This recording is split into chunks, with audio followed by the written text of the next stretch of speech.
Ukiwatazama wananchi matajiri wa kuhesabu, inawezekana hata hawapo. Kwa nini? Kwa sababu namna ya kuongea kwao inatofautiana na watu waliopata hela. Lakini la pili, ukitazama ndani yao utagundua wengine hawana ndugu serikalini.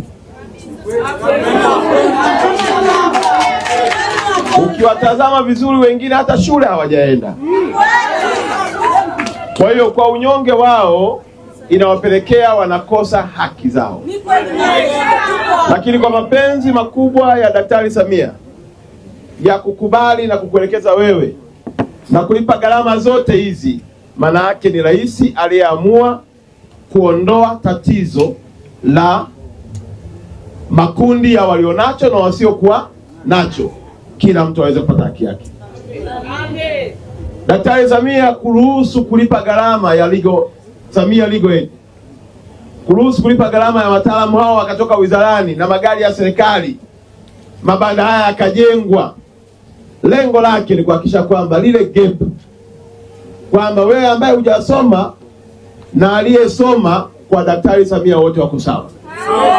Yeye ambaye ana ndugu serikalini na asiyekuwa na ndugu serikalini kwa Daktari Samia wako sawa. Yeye ambaye ana pesa na asiyekuwa na pesa kwa Daktari Samia wote wako sawa. Ndio maana leo tuko hapa kwa maelekezo yake. Ombi langu kwenu wananchi, usiwe mwoga unapodai haki yako, na usiwe jasiri unapotaka kudhulumu. Dhamira yako ya ndani ikuongoze kuwa mtu wa haki, ili kuwawezesha wataalamu wetu na waziri wetu atende nini? Haki. Miaka ijayo akumbukwe kwa kusimamia haki. Usilie kwa kuwa umevumilia kwa muda mrefu, bado kitambo kidogo haki yako utaipata.